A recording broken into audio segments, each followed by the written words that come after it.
एक बच्चा ये देखा था कि परीक्षित ने सर्प पहना दिया, लेकिन उस बालक को ये नहीं पता था कि परीक्षित कौन है। राजा का नाम नहीं जानता था और दौड़ते गया है उस संत महाराज के बेटे के पास।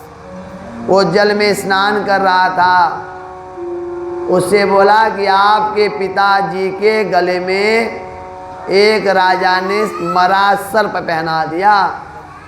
इतने में नया था, पुत्र बड़ा था, तपस्वी था, तुरंत जल लिया नदी में। कहा मैं श्राप देता हूँ, जिस भी राजा ने मेरे पिता के गले में सर्प पहनाया है, आज से ठीक 7वें दिन तक्षक नामक सर्प के डसने से उसकी मृत्यु हो जाएगी। ये मेरा श्राप है। और जल में छोड़ दिया। ब्रह्म ऋषि का श्राप कभी खराब नहीं जाता। ये बात परीक्षित जी को पता चल गया, उन्हें श्राप मिल गया।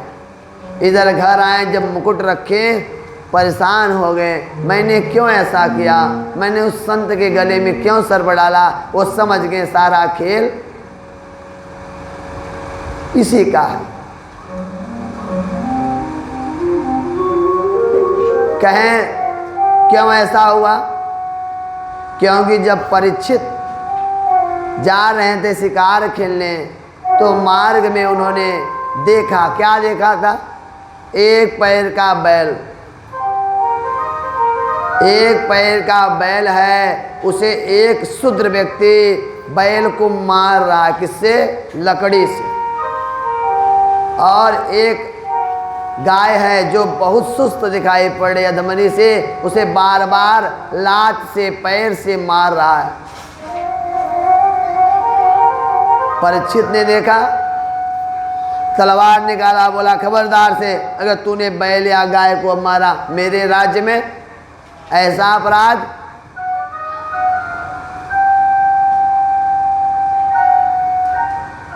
उसने कहा महाराज मुझे मारिए मत, पहले सुन लीजिए। परीक्षित ने कहा पहले तू ये बता तू कौन है? उसने कहा मेरा नाम कलयुग है। बोले ये बैल कौन है? एक पैर का बैल कौन है? कहीं ये धर्म है जो कलयुग में एक पैर का हो जाएगा। धर्म सिर्फ दान से होगा, सिर्फ दान से, उसके अलावा कोई पूजा पाठ इतना तपस्या नहीं कर पाएगा। कहिए गाय कौन है? ये पृथ्वी है, बहुत पीड़ित हो चुकी है। क्यों मार रहा है इन्हें? बोला मैं आ गया हूँ, अब ये लोग मेरे अंतर्गत चलेंगे। राजा ने कहा अगर तू इतना बड़ा दुष्ट है तो तुझे जीने का अधिकार ही नहीं, मैं तुझे खत्म कर दूंगा। कलयुग ने कहा महाराज मेरे पास लाख बुराई है लेकिन एक अच्छाई है। क्या? कलयुग केवल नाम आधारा। मेरे समय में जो नाम लेगा ईश्वर को, वो ईश्वर को तुरंत पा जाएगा। आप लोग समय में हजारों वर्ष जो तपस्या करता था वही दर्शन करता था, सब नहीं कर पाते थे। लेकिन मेरे समय में जो सिर्फ नाम का उच्चारण करेगा, हरे कृष्ण राम राम दुर्गा दुर्गा शिव शिव, वो दर्शन पा जाएगा, इसमें संशय नहीं है। परीक्षित ने कहा ये तो ठीक है लेकिन अवगुण ज़्यादा है तुम्हारे पास, इसलिए अपने अवगुणों को कंट्रोल करो वरना मैं तुम्हें जिंदा नहीं रहने दूंगा। और सुनो, तुम्हें कहाँ रहना मैं बताता हूँ। जहाँ जुआ हो वहाँ रहो, जहाँ मदिरा का पान है वहाँ रहो, जहाँ गलत स्त्रियाँ रहती हैं उनके साथ प्रसंग होता है वहाँ रहो। तुम्हें यहाँ मेरे राज्य में नहीं रहना है।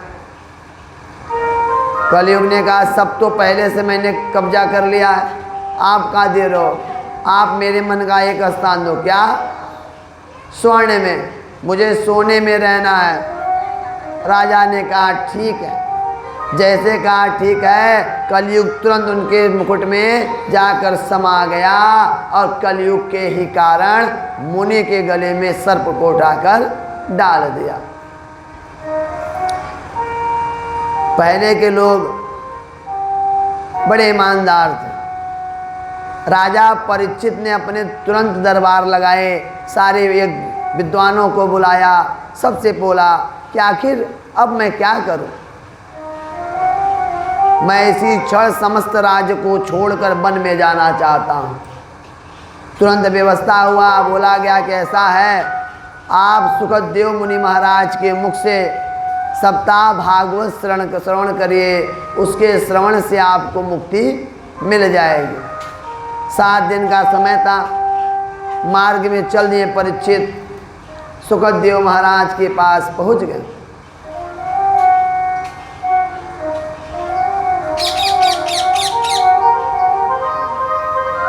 और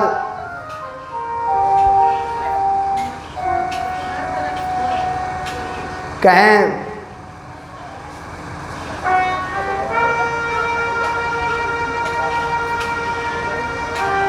सुखदेव महाराज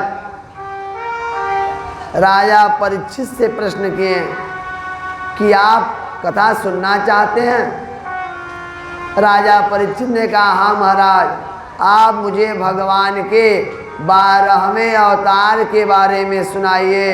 भगवान का जो 12 अवतार था उसका क्या कथा था और क्यों हुआ था?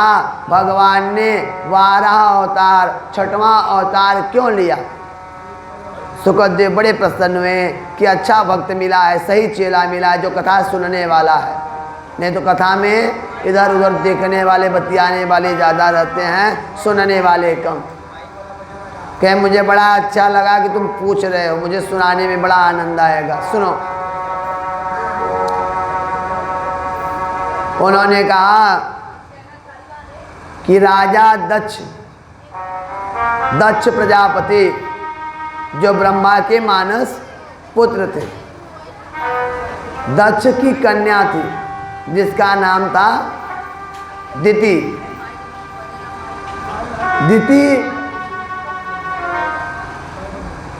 दक्ष की कन्या थी जिसका विवाह कश्यप ऋषि से हुआ था। एक दिन दिति, जिसे कोई संतान नहीं था, वो संतान प्राप्त करने की इच्छा से अपने पति कश्यप ऋषि के पास गई। सायंकाल का समय था, कश्यप ऋषि नहाने जा रहे थे, उसके बाद पूजन पाठ करना था। दिति ने उन्हें मजबूर किया उनके साथ रहने के लिए कि मैं संतान चाहती हूँ।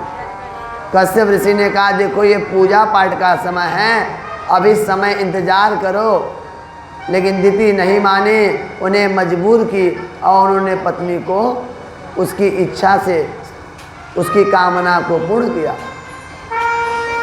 दिति को जब लगा कि पति देव के साथ मैंने गलत किया, उनकी इच्छा नहीं थी, मैंने ज़बरदस्ती किया, तो उनके पास गई। कश्यप ऋषि स्नान ध्यान करके पूजन के लिए आ रहे थे। दिति पहुँची और बोली कि मैंने गलती किया, मुझे क्षमा करिएगा। कश्यप ऋषि ने कहा देखो, गलत समय पर किया गया काम उसका फल गलत होता है, उसका नतीजा परिणाम गलत आएगा। तुमने गलत समय में मेरे साथ संबंध रखा तो पुत्र तो होगा, एक नहीं 2 पुत्र होंगे, लेकिन वो राक्षस होंगे। शाम के समय तुमने संबंध रखा, इसलिए पुत्र राक्षस प्रवृत्ति के होंगे और पूरे विश्व में अपने आसुरी प्रवृत्ति के कारण जाने जाएंगे। उसे 2 पुत्र हुए। एक पुत्र का नाम था हिरणाक्ष, दूसरे का हिरण्यकश्यप। अब इधर ब्रह्मा जी सृष्टि की रचना के लिए लगने वाले थे।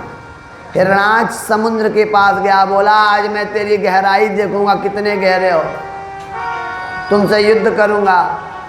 समुद्र ने कहा मुझसे युद्ध मत करो, मेरे गर्भ में मेरे सबसे नीचे पृथ्वी रखा है। और ब्रह्मा जी इसकी जब रचना करेंगे तो इसको लेने कोई न कोई आएगा, जो आएगा उससे युद्ध कर लेना। ब्रह्मा जी चिंतित बैठे थे, उनके नासिका से छोटे से नरसिंह भगवान आते हैं। बोले नरसिंह भगवान की। हो गया। आइए एक प्यारा सा झांकी देखते हैं, उसके बाद